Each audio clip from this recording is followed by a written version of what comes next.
நண்பர்கள் அனைவருக்கும் வணக்கம். இந்த பதிவில் நம்ம என்ன பார்க்க போகிறோம், தெரிஞ்சுக்க போகிறோம் அப்படின்னா, இயற்கை நமக்கு எவ்வளவோ மூலிகைகளை வரங்களாக அள்ளி கொடுத்துருக்கு. அதில் ஒரு மூலிகை செடி தான் இந்த சப்பாத்தி கள்ளி. இந்த இயற்கை தாவரங்கள் நிறைய வரத்தை எல்லா உயிரினங்களுக்குமே அள்ளி அள்ளி கொடுத்துருக்கு. அதில் ஒன்று தான் இந்த சப்பாத்தி கள்ளியும். இப்போ நம்ம அதை பற்றி தான் தெரிஞ்சுக்கிற போகிறோம். இந்த சப்பாத்தி கள்ளியோட பூர்வீகம் எது அப்படின்னு பார்த்தீங்கன்னா, அமெரிக்கா தான் இதோட பூர்வீகம்.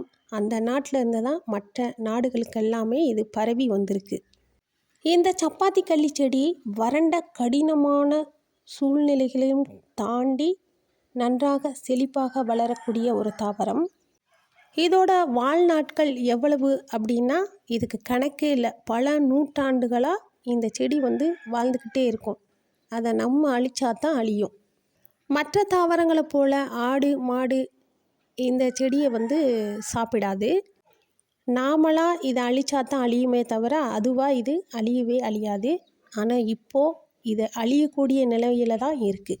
என்னோட சிறு வயதில் இந்த பழத்தை நிறைய நான் பிடுங்கி சாப்பிட்ருக்கேன். ஆனால் இப்போ எங்கேயுமே இந்த பழமே இல்லை. எங்கள் ஊரில் அந்தளவுக்கு சப்பாத்தி கள்ளி செடியே இல்லை.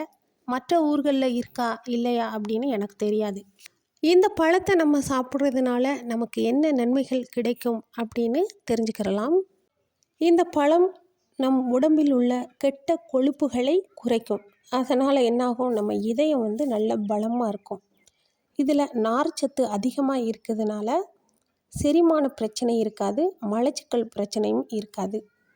வயிற்றில் தசை பிடிப்பு இருந்தாலும் இதை சாப்பிட்டாலே உடனே நீங்கிவிடும். சருமம் பளபளப்பாக இருக்கும். சோர்வை முற்றிலும் நீக்கிவிடும். இந்த பழத்தில் வைட்டமின் சி அதிகமாக இருக்குது.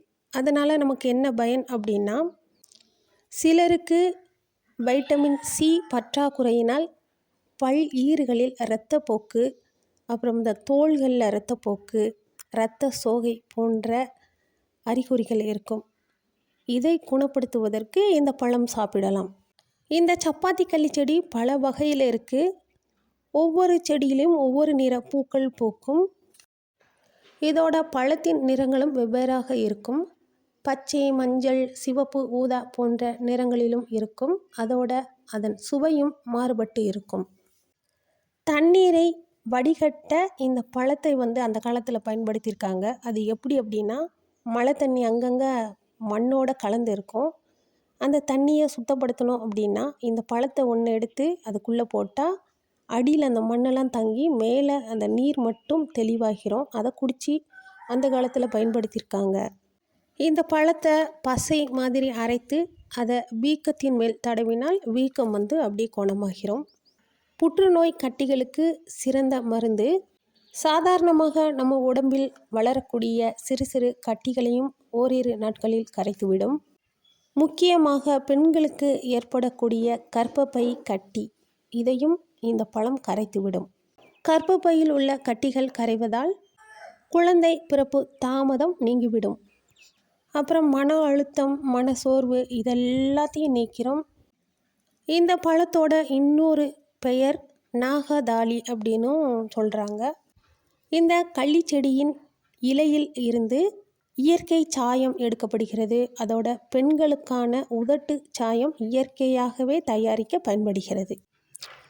இது போல் நிறைய மருத்துவ குணங்கள் நிறைந்த மூலிகை செடிகள் நிறைய அழிஞ்சு போச்சு. அதில் ஒன்று இந்த சப்பாத்தி கள்ளியும் கொஞ்சம் கொஞ்சம் இருக்குது. இதையும் அழிக்க வேண்டாம் அப்படின்னு இந்த பதிவின் மூலம் நான் கேட்டுக்கொள்கிறேன்.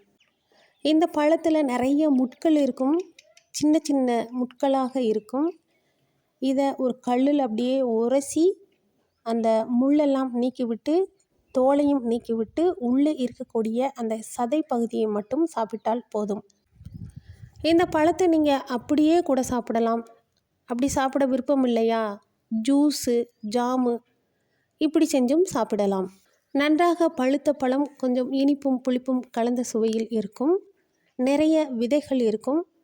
அந்த சதை பகுதி மட்டும்தான் நம்ம சாப்பிட வேண்டும். சின்ன குழந்தைகளுக்கு ஜூஸாகவே செய்து கொடுங்க. அப்புறம் அலர்ஜி உள்ளவங்க சாப்பிடாதீங்க. சிலருக்கு குமட்டல், வாந்தி அந்த மாதிரியெல்லாம் இருக்கும். அவங்க இந்த பழத்தை சாப்பிட வேண்டாம். இந்த பயனுள்ள தகவல்கள் உங்களுக்கும் பிடிக்கும் என்று நம்புகிறேன். இந்த பதிவிற்கு ஒரு லைக் போட்டுவிட்டு உங்கள் நண்பர்களுக்கும் பகிரவும். நன்றி நண்பர்களே.